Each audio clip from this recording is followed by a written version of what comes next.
Desde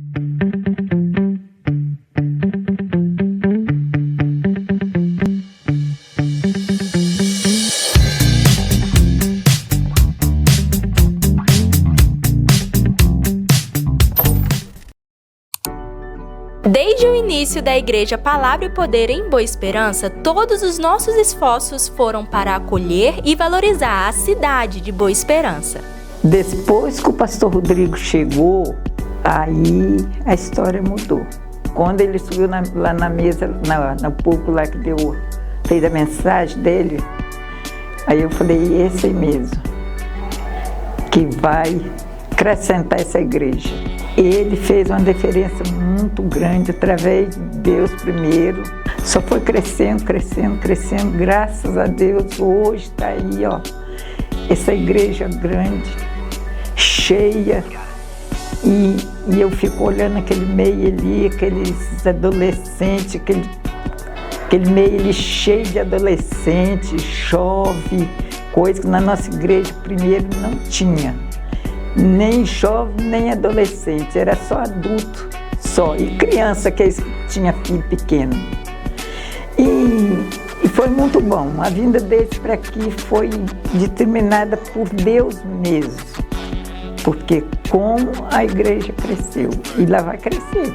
O povo aprenderam a acolher as pessoas. Porque o povo não acolhia ninguém. Era assim, cada um para si e Deus para todos. Agora não. Agora vê o que está acontecendo aí. É muito bom. As células estão indo até eles estão vindo para a igreja e estão buscando a Deus. É poucos que vêm e saem, né? Mas tem muita gente na igreja e eu espero em Deus, porque é através dessas células que está trazendo essa juventude para a igreja. Porque se não fosse essas células, a igreja estava vazia. Porque as células estão indo até eles. Eu penso assim, né? Então eles estão vindo para a igreja. Esses jovens, os adolescentes, os adultos também. Graças a Deus, eu estou me sentindo muito feliz. Cada dia que passa, mais feliz eu fico aqui na igreja. Em nossa trajetória, o Senhor nos deu a visão de células, sermos uma igreja além da igreja, mas também nas casas e levando assim o Evangelho de Jesus para aquelas pessoas que não conseguiam ou desejavam estar em uma igreja. Quando eu penso sobre a nossa realidade de vivermos uma igreja em células, eu volto no tempo e me lembro da época que eu estudava ainda no seminário, nos anos de 2001, entre 2001 e 2004. E naquela ocasião, ao ler a palavra de Deus, ao ouvir, né, canções do Daniel de Souza, que dizia, né, somos uma família, uma igreja, um corpo, eu ficava pensando como que a gente vai poder viver essa realidade. Na cidade onde eu estava, ainda nós não ouvimos falar sobre células, que era no estado do Rio. E aí então eu comecei a estudar sobre isso, a pesquisar sobre isso. Eu lembro de um primeiro esboço onde eu desenhei algo do tipo e chamava de igreja nas casas, a igreja no lar ou a igreja na casa. E lembro que eu mesmo fiz essa arte, um sofá e uma cruz sobre o sofá. Era o meu desejo de ver a igreja reunida nos lares. Mas logo depois eu fiquei sabendo de uma conferência no Espírito Santo no ano 2005. E foi a primeira vez que eu vim em busca de algo sobre a igreja se reunindo nos lares. Naquela ocasião também não ouvia falar sobre célula exatamente. E eu me lembro que quando eu fui nessa conferência, era uma conferência sobre a igreja com propósitos. E aí eu me lembro de ver as experiências diversas da igreja nas casas. E aquilo ali acendeu uma chama no meu coração. E começamos a trabalhar uma transição na igreja onde pastoreávamos. Mas Deus nos trouxe até Boa Esperança e aqui começamos a desenhar, a desenvolver esse projeto de ver a igreja reunida nas casas. E aí durante quase 5 anos nós fomos até Águas de Lindóia, onde nós estávamos ali nos reunindo com o MIC, Ministério Igreja em Células, até o pastor Robert Lai, que esteve também conosco aqui ministrando numa certa ocasião, e ainda assim a gente não tinha começado as células. E foi ali que eu conheci o pastor Abe, e a partir de conhecer o pastor Abe, me identificar demais com ele, fomos a Fortaleza, depois fomos a Santarém e conhecemos profundamente o trabalho da Igreja da Paz e conhecemos ali como que as células funcionavam. E a partir dali, então, começamos um projeto de transição na nossa igreja, pregando valores, pregando princípios, ensinando o que a Bíblia Sagrada diz. E aí, no ano de 2013, em dezembro daquele ano, nós, enquanto construímos o novo templo, iniciamos a primeira célula da Palavra e Poder, a célula protótipo. E eu me lembro que funcionava em nossa casa. E os irmãos estavam ali, a gente começando, sonhando, sabe, vivendo a realidade de ser uma família dentro de uma casa, se reunindo todas as semanas. Participar da célula Alfa foi interessante porque naquela época, né, a gente estava aprendendo sobre célula, todo mundo estava ansioso ali, com expectativa, como é que vai ser. Assim, foi um grande mover de Deus dentro da célula, porque quebrou muitos paradigmas, rompeu ali muitas barreiras, por exemplo, de idade. Nossa célula era uma célula bem mista, né? Tinha ali eu, Débora, a Micaele, Lúcio, a gente ali bem novo, né?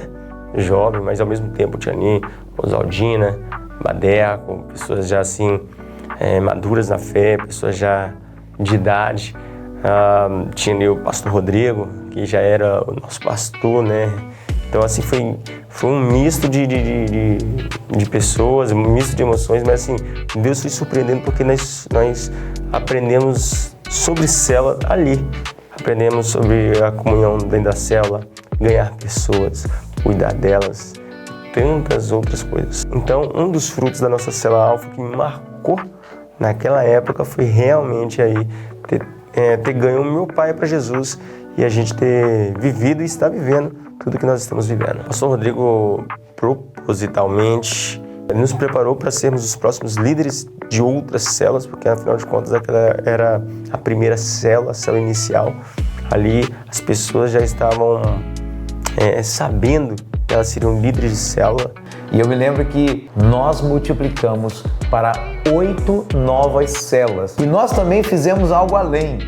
Nós começamos uma segunda célula protótipo, com o objetivo de acelerar um pouco mais esse processo de transição. E tivemos então a segunda célula protótipo e as outras células que nós supervisionávamos. E caminhamos bem e fizemos mais uma multiplicação. E com todo esse processo, nós tínhamos também um treinamento chamado Passando a Visão, Transferindo a Visão. E nós fazíamos esse treinamento no fim de semana para os membros da igreja, para que eles conhecessem sobre o que é viver em célula.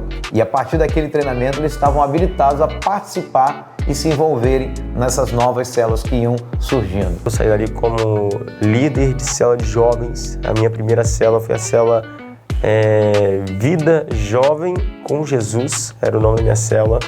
E a partir dali nós saímos, então, liderando pequenos grupos, e eu, assim, basicamente de jovens, claro, e ali nós começamos a ganhar pessoas para Jesus, e depois foi alcançando outros jovens da igreja, e a partir dali Deus foi desenvolvendo o chamado pastoral, né? Deus foi desenvolvendo ali o ministério de cuidar de pessoas de célula, até chegarmos hoje na região amarela, que é basicamente a região dos jovens e dos adolescentes da Palavra e Poder em Boa Esperança. E hoje nós somos aí em 11 células, mas tudo começou quando o pastor teve uma visão, nós acreditamos nessa visão e nós então intencionalmente mergulhamos nessa visão. E com isso nós chegamos ao número expressivo de 60 células para a glória de Deus hoje aqui na Palavra e Poder. Falando um pouquinho de célula, né, e para mim o quanto que ela faz e eu creio que continuará fazendo diferença na minha vida. Eu que, né, antes não conhecia nem o que era célula, né, eu literalmente estava perdido no mundo e através da vida da Luana, que me convidou para ir para a célula, e lá realmente eu conhecia Jesus e através desse momento tão precioso em célula, hoje eu posso dizer que é algo fundamental na vida de todos nós cristãos, porque é isso que Jesus nos ensinou, né? Se a gente analisar lá em Atos, é isso que está ensinando para que a gente evangelize, leve o amor de Jesus nas casas, assim como era antes também, não só no templo, na igreja, porque a célula também é nas casas como a igreja. A gente dá o nome célula, mas poderia ter um outro nome, né? Mas o mais importante é a gente entender esse DNA. Eu que era cheio de preconceitos, eu que não queria nem passar próximo a alguém ali, né, que fosse falar de Jesus para mim, mas na célula essa barreira foi quebrada. Na célula, isso, né, que antes me limitava, deixou de me limitar. Então, muitas vezes a gente não convida as pessoas, né, para estar na célula, mas é uma oportunidade tremenda dessa pessoa, assim como eu, quebrar essas barreiras também. Porque eu tinha muito preconceito de vir até a igreja, né, a sede, mas na célula eu não tive esse preconceito, porque ali eu conheci a Luana e ali eu fui conhecendo outras pessoas, né, como o Heitor, que liderava a célula naquele momento. Então, tudo isso foi marcante na minha vida e ali realmente eu recebi um amor e um cuidado de Cristo, uma atenção toda especial para mim, que fez toda a diferença na minha vida. Então ali eu fui verdadeiramente acolhido e valorizado, e hoje, com o privilégio que eu tenho de estar liderando uma célula, eu também, né, tenho acolhido e valorizado as pessoas. Isso para mim é muito gratificante, eu quero cada vez mais exalar essa essência de Cristo através da célula.